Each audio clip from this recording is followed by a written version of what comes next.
Salam, selamat pagi saudara-saudari yang dikasihi oleh Tuhan Yesus Kristus, Bapak Ibu semuanya dimanapun kita berada. Sebelum kita melanjutkan kegiatan dan aktivitas kita sepanjang hari ini, hari Selasa, tanggal 25 November 2025, marilah kita sejenak mendengarkan firman Tuhan renungan untuk hari ini. Kita mengawalinya dengan berdoa. Kasih karunia dan damai sejahtera yang dari Allah Bapa dan dari anaknya Tuhan Yesus menyertai saudara sekalian. Amin. Saudara-saudari yang dikasihi oleh Tuhan Yesus Kristus, firman Tuhan hari ini tertulis di kitab Ratapan pasal yang pertama, ayatnya yang ke-20 demikian dikatakan. Ya Tuhan, lihatlah betapa besar ketakutanku, betapa gelisah jiwaku. Hatiku terbolak-balik di dalam dadaku, karena sudah melampaui batas aku memberontak. Di luar keturunanku dibinasakan oleh pedang, di dalam rumah oleh penyakit sampar. Demikian firman Tuhan. Saudara-saudari yang dikasihi oleh Tuhan Yesus Kristus, pernahkah kita merasa menanggung sebuah penderitaan yang menurut kita terlalu berat? Penderitaan yang menurut kita melebihi kemampuan dan kesanggupan kita untuk menanggungnya. Perasaan seperti itulah yang sedang disaksikan oleh Yeremia, sedang dialami oleh bangsa Israel di dalam nats ini. Nats ini menggambarkan jeritan hati yang dalam dari Yeremia atas penderitaan Yerusalem.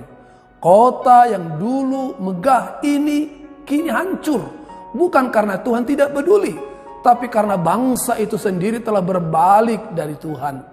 Ayat ini bukan hanya tentang penderitaan fisik, tetapi juga penderitaan batin akibat dosa dan pemberontakan terhadap Tuhan.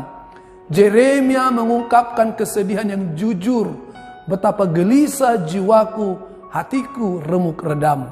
Ia sadar bahwa penderitaan ini bukan sekedar musibah, tetapi buah dari ketidaktaatan umat. Yeremia menangis karena ia melihat penderitaan yang dialami bangsa itu terlalu berat, lebih dari apa yang bisa ditanggung oleh mereka. Namun di balik tangisan itu ia masih berseru, lihatlah ya Tuhan, suatu tanda bahwa pengharapan belum sepenuhnya padam.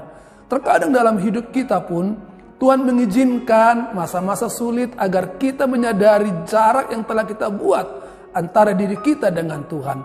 Dalam kesesakan Tuhan ingin kita kembali berseru, bukan malah menjauh. Hati yang remuk karena dosa justru menjadi tanah yang subur bagi pemulihan rohani. Saudara-saudari, kita juga terkadang mengalami apa yang dialami oleh Yeremia ini. Hati kita gelisah dan jiwa kita remuk redam, terbolak-balik karena tidak mampu memahami apa yang sedang terjadi. Ketika itu terjadi, janganlah menjauh dari Tuhan.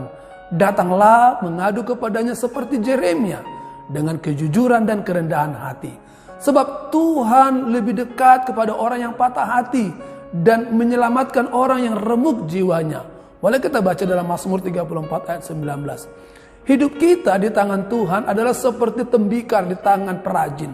Ketika tembikar itu bentuknya rusak, sang perajin tidak membuang tanah liat itu, tetapi menghancurkannya dan membentuknya kembali menjadi bejana yang indah. Demikian juga kita di tangan Tuhan. Kadang ia meremukkan hati kita bukan untuk menghancurkan, tetapi untuk membentuk ulang hidup kita agar sesuai dengan kehendaknya. Remuknya hati bisa menjadi awal dari pemulihan yang sejati. Percayalah. Amin, kita berdoa. Terima kasih Tuhan untuk firman Tuhan yang kembali mengingatkan kami akan kuasa-Mu yang mampu memulihkan kehidupan kami. Di tengah-tengah pergumulan kami, di tengah-tengah perasaan hati kami yang hancur karena betapa besarnya beban dan segala problema yang kami hadapi. Kami tahu Tuhan tidak tinggal diam membiarkan, tapi Tuhan memberikan kesempatan untuk setiap kami datang mengalami pemulihan yang dari Tuhan. Berkati seluruh kehidupan umat-Mu, angkat segala beban kehidupan kami ya Tuhan. Izinkan kami bangkit kembali, melanjutkan kehidupan berjuang bersama dengan Tuhan demi pemulihan dalam kehidupan kami. Saudara-saudari kami yang sedang sakit, terbaring di rumah sakit atau dirawat di rumah, Tuhan jamahlah mereka, sembuhkan, pulihkanlah kehidupan mereka. Kami juga berdoa buat anak-anak kami yang sedang studi. Tuhan berkati pendidikan mereka, tambah-tambahkan ilmu dan pengetahuan hikmat kepada mereka. Pekerjaan kami sepanjang hari ini Tuhan ajari kami bekerja sesuai dengan kehendak Tuhan. Berkati hasil pekerjaan kami, cara Tuhan memelihara kehidupan kami.